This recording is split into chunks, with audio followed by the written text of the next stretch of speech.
I thought I sold everything when it came to JoJo, but apparently I have not.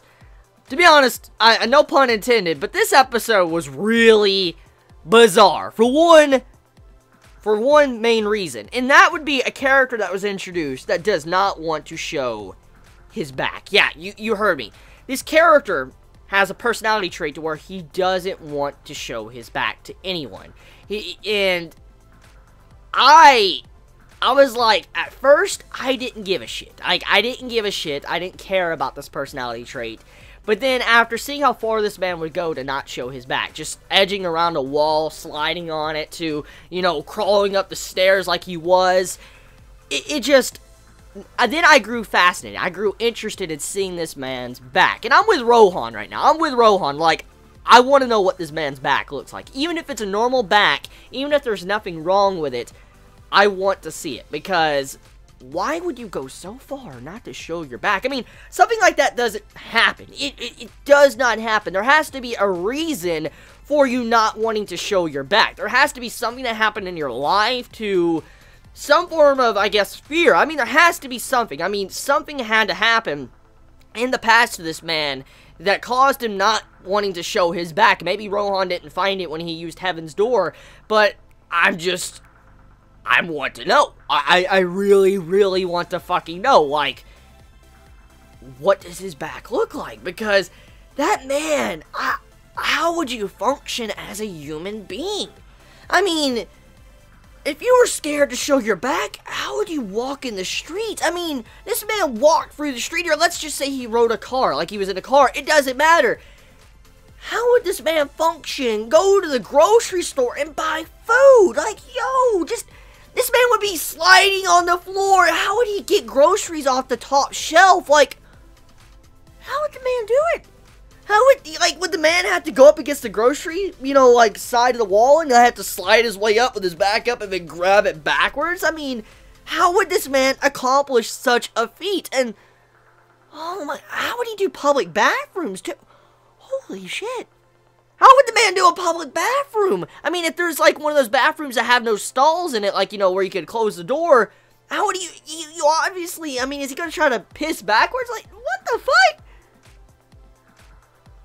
Yo, how does this man function? I'm genuinely interested right now. How does this man function in society? I really hope I get to see some clarification of how this man has lived his life. I mean, to be that scared of showing his back. Now, I'm going to assume this man is a stand user. I'm going to assume he is, because, I mean, we have a bunch of characters that popped up. I'm assuming he is. Now, I could be wrong, but if I had to place any bets, okay, let's just assume he has to act like that. It may have something to do with his stand. I can see the way he, you know, is hiding his back. And it might have some form of, you know, stand requirement to be able to use his stand power if he does have one. And so that might be what's going on here. But overall, though, if it's not a stand while he's doing that, I want to know how this man functions. So besides that, we have the entire electric tower stand completely finished. That little mini arc was completely done with in this episode. And it ended kind of how I expected it, but at the same time, though, it felt like it was ended too quickly. For instance, I mean, the stand user, he wanted to get out because he was promised that, you know, he'd be helped out if he was to leave the, you know, his little tower, and he'd be helped out in society, but then eventually found out he doesn't want to leave the tower, so he wants to stay in, and eventually Josuke and everybody else gets to leave and go on with their day. So, I mean, overall, it was nothing that was to be, like, unexpected about it. Everything was to be expected, and it ended in a nice, good way, where everyone was kind of happy. So, yeah, that's pretty much all about that when it comes to this episode. And moving on to the next scene, we have the setup for the next arc, which introduces a new stand user that overall has a very powerful stand. I mean, this stand is incredibly OP in a way, because, I mean, it sounds like on paper it wouldn't be that powerful. Like, I mean, it's a stand that can only be used and turn someone into a piece of paper if you have a fear that you can kind of key in on. But that's what makes it so powerful. It sounds so simple, but it's the simple stands that tend to be the OP ones. For instance, this. If this man can figure out what makes you scared, for instance, like if you can figure out what makes you terrified, but then figure out what's a certain trait of you when you get scared, then he can turn you into a piece of paper. He first needs to indicate how you get scared and what actions you do when you get scared, but then he needs to see you do it again, and then he can turn you into a piece of paper, which overall, it sounds like it's not OP, but it is, because the easy counter to it is to not get scared.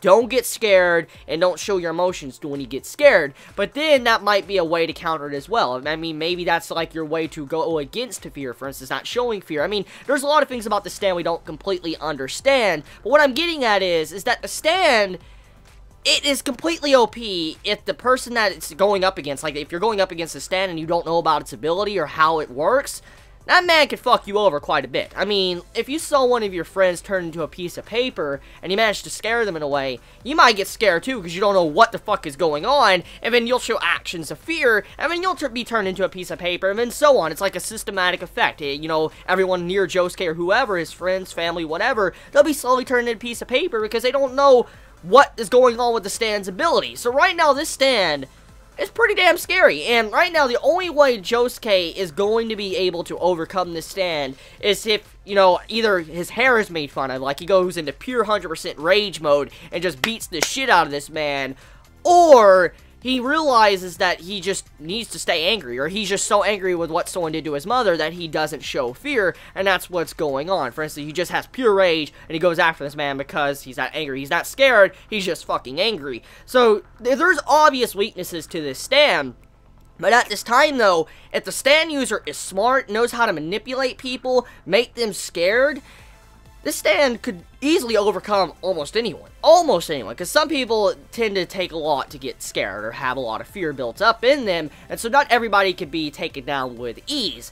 But if you're someone that has traits and can get scared, and if this man can figure out how to get you scared, and figure out your type of personality, then he'll win against you. So, I'm kind of interested to see how Josuke is going to get out of this. And, you know, one thing that really blew me away was that we got characterization to Josuke. And many might not really appreciate this of this episode, but I want to take a moment to really appreciate it, and that would be finding out how Josuke gets scared. For instance, his lip quivering. He bites his lip. And at first glance, that doesn't seem like it's anything necessarily important. It doesn't sound like anything like, holy shit, that's amazing, you know, that's a really good moment of the episode. Many people just overlook that, brush that aside, and say, fuck it, it doesn't matter. But in reality, that really matters a lot, because this allows us to know what type of emotions Josuke is feeling in these certain said moments. I mean, we know Josuke, he gets mad when someone makes fun of his hair. But now knowing when he gets scared, or when he's kind of terrified because of the actions of his body, it makes me appreciate his character, because it's these little subtle details to certain characters that makes you appreciate them and makes them feel more alive or human.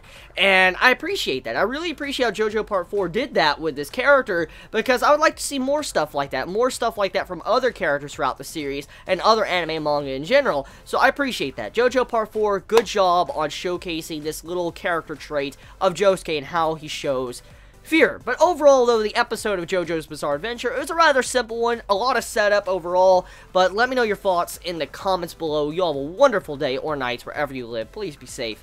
Chibi out.